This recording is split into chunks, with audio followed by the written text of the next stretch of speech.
2024. Prodigy is, at its essence, adaptability and persistent, positive obsession. Without persistence, what remains is an enthusiasm of the moment. Without adaptability, what remains may be channeled into destructive fanaticism. Without positive obsession, there is nothing at all. Earthseed, The Books of the Living, by Lauren Oya Olamina.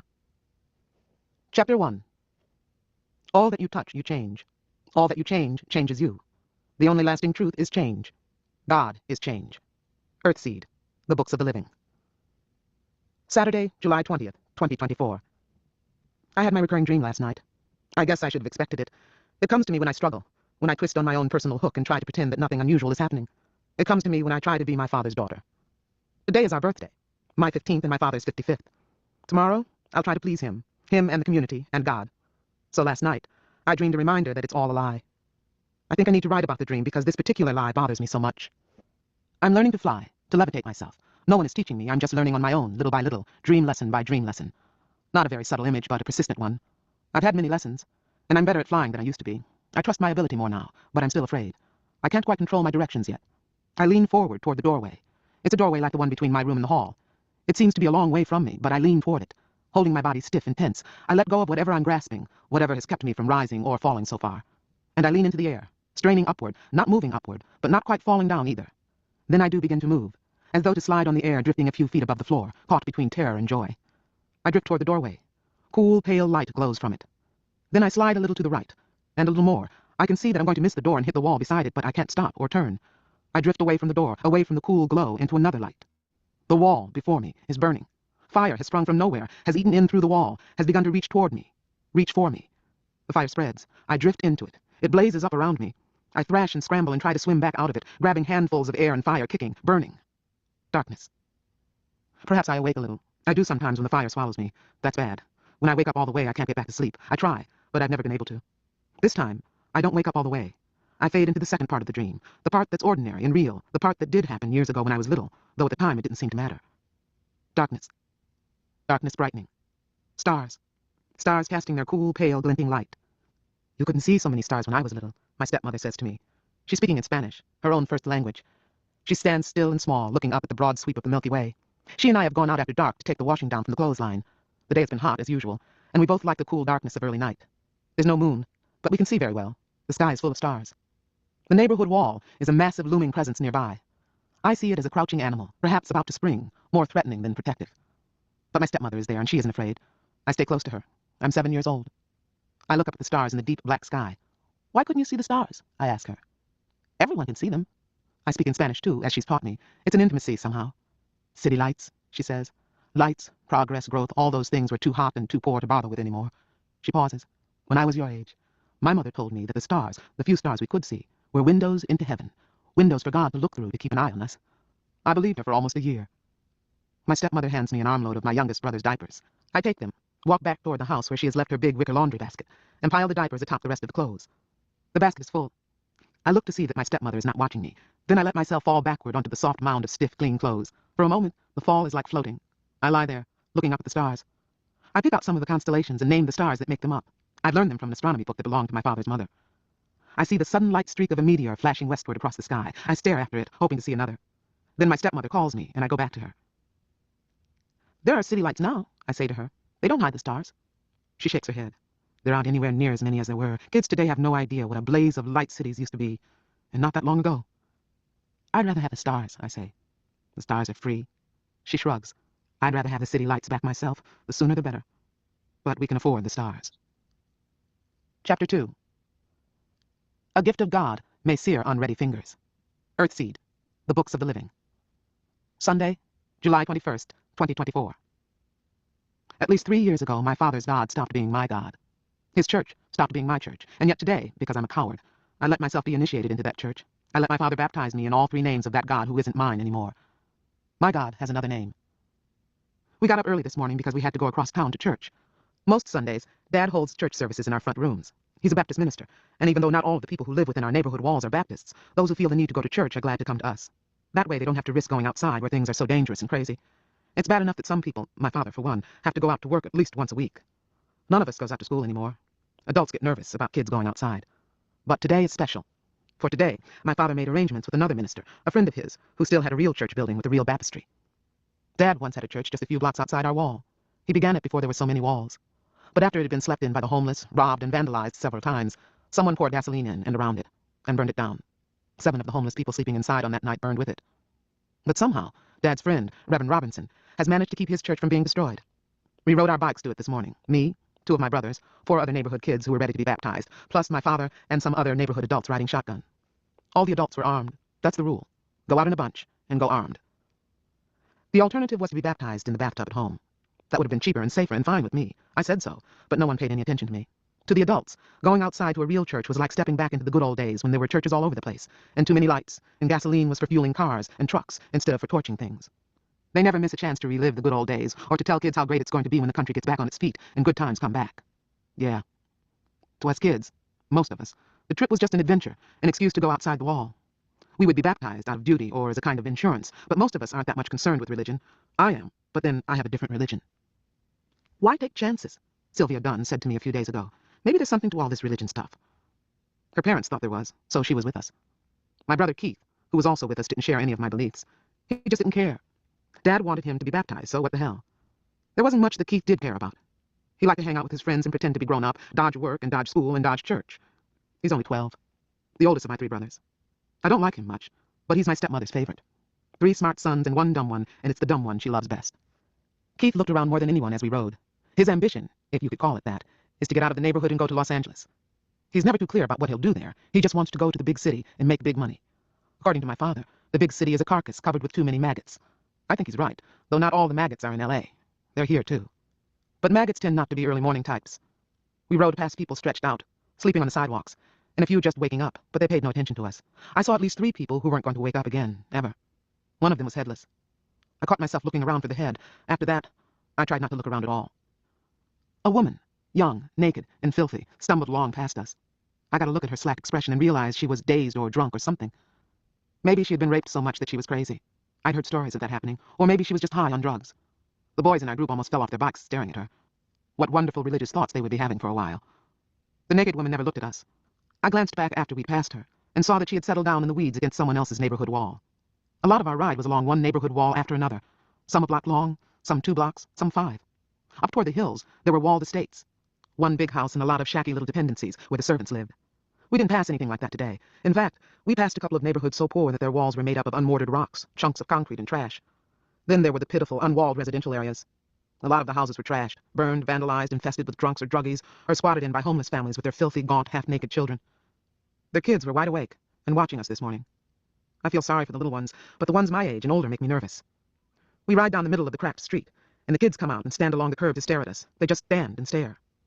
I think if there were only 1 or 2 of us, or if they couldn't see our guns, they might try to pull us down and steal our bikes, our clothes, our shoes, whatever. Then what? Rape? Murder? We could wind up like that naked woman, stumbling along, dazed, maybe hurt, sure to attract dangerous attention unless she could steal some clothing. I wish we could have given her something. My stepmother says she and my father stopped to help an injured woman once, and the guys who had injured her jumped out from behind a wall and almost killed him.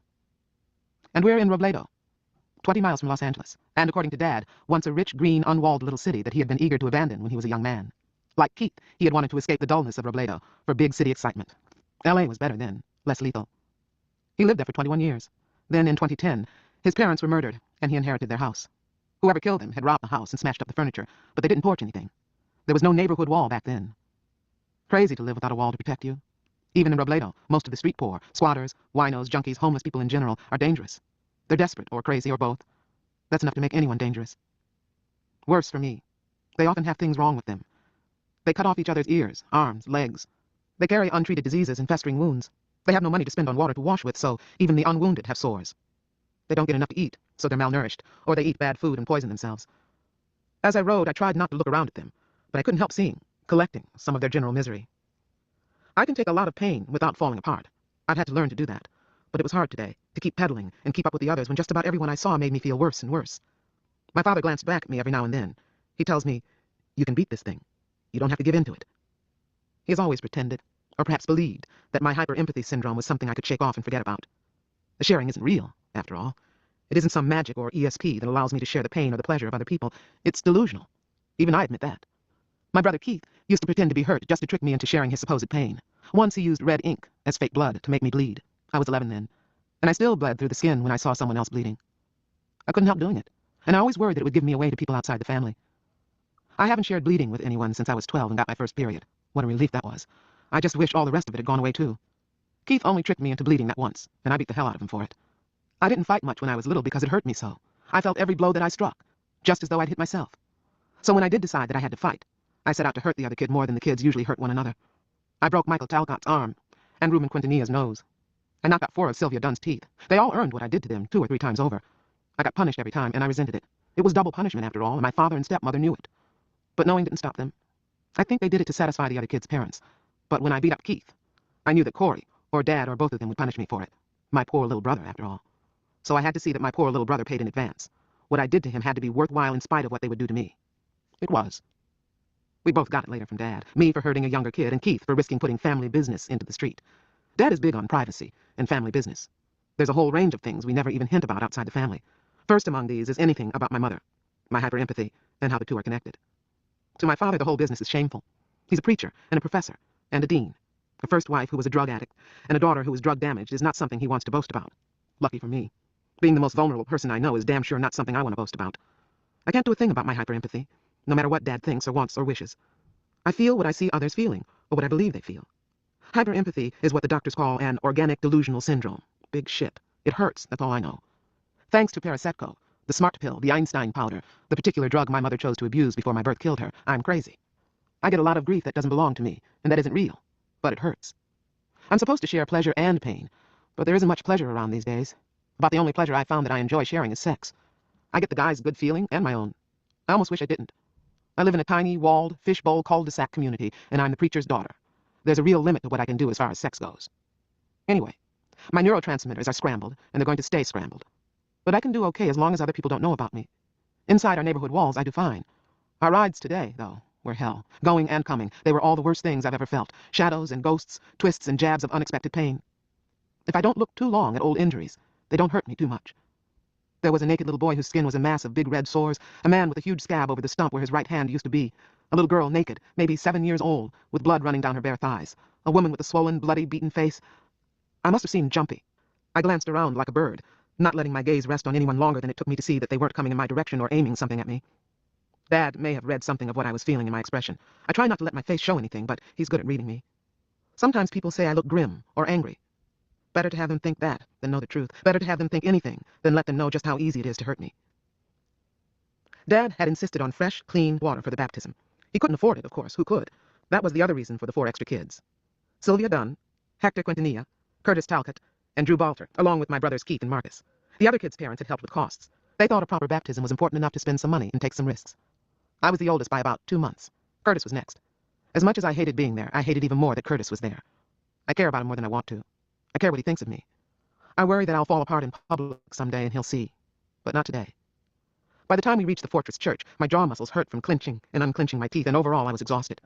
There were only 5 or 6 dozen people at the service, enough to fill up our front rooms at home and look like a big crowd. At the church, though, with its surrounding wall, and its security bars and laser wire, and its huge hollowness inside, and its armed guards, the crowd seemed a tiny scattering of people. That was all right. The last thing I wanted was a big audience to maybe trip me up with pain. The baptism went just as planned. They sent us kids off to the bathrooms, men's, women's. Please do not put paper of any kind into toilets. Water for washing in bucket at left. To undress and put on white gowns. When we were ready, Curtis's father took us to an anteroom where we could hear the preaching, from the first chapter of St. John and the 2nd chapter of the Acts, and wait our turns. My turn came last. I assumed that was my father's idea. First the neighborhood kids, then my brothers, then me. For reasons that don't make a lot of sense to me, Dad thinks I need more humility. I think my particular biological humility, or humiliation, is more than enough. What the hell? Someone had to be last. I just wish I could have been courageous enough to skip the thing altogether. So, in the name of the Father, the Son, and the Holy Ghost, Catholics get this stuff over with when they're babies. I wish Baptists did. I almost wish I could believe it was important the way a lot of people seem to, the way my father seems to. Failing that, I wish I didn't care. But I do. The idea of God is much on my mind these days. I've been paying attention to what other people believe, whether they believe, and if so, what kind of God they believe in. Keith says God is just the adult's way of trying to scare you into doing what they want. He doesn't say that around Dad, but he says it. He believes in what he sees, and no matter what's in front of him, he doesn't see much. I suppose Dad would say that about me if he knew what I believe. Maybe he'd be right, but it wouldn't stop me from seeing what I see. A lot of people seem to believe in a big daddy God, or a big cop God, or a big king God. They believe in a kind of super person. A few believe God is another word for nature, and nature turns out to mean just about anything they happen not to understand or feel in control of. Some say God is a spirit, a force, an ultimate reality. Ask 7 people what all that means and you'll get 7 different answers. So what is God? Just another name for whatever makes you feel special and protected? There's a big early season storm blowing itself out in the Gulf of Mexico. It's bounced around the Gulf, killing people from Florida to Texas and down into Mexico. There are over 700 known dead so far. 1 hurricane. And how many people has it hurt? How many are going to starve later because of destroyed crops? That's nature. Is it God? Most of the dead are the street poor, who have nowhere to go, and who don't know the warnings until it's too late for their feet to take them to safety. Where's safety for them anyway? Is it a sin against God to be poor? We're almost poor ourselves. There are fewer and fewer jobs among us. More of us being born, more kids growing up with nothing to look forward to. One way or another, we'll all be poor someday. The adults say things will get better, but they never have. How will God, my Father's God, behave toward us when we're poor? Is there a God? If there is, does he, she, it care about us? Deists, like Benjamin Franklin and Thomas Jefferson, believed God was something that made us, then left us on our own. Misguided, Dad said when I asked him about deists. They should have had more faith in what their Bibles told them. I wonder if the people on the Gulf Coast still have faith. People have had faith through horrible disasters before. I read a lot about that kind of thing. I read a lot, period. My favorite book of the Bible is Job. I think it says more about my father's God in particular and gods in general than anything else I've ever read. In the book of Job, God says he made everything and he knows everything, so no one has any right to question what he does with any of it. Okay, that works. That Old Testament God doesn't violate the way things are now. But that God sounds a lot like Zeus, a super powerful man playing with his toys. The way my youngest brothers play with toy soldiers. Bang, bang, 7 toys fall dead. If they're yours, you make the rules. Who cares what the toys think? Wipe out a toy's family, then give it a brand new family. Toy children, like Job's children, are interchangeable. Maybe God is a kind of big kid playing with his toys. If he is, what difference does it make if 700 people get killed in a hurricane, or if 7 kids go to church and get dipped in a big tank of expensive water? But what if all that is wrong? What if God is something else altogether? Chapter 3. We do not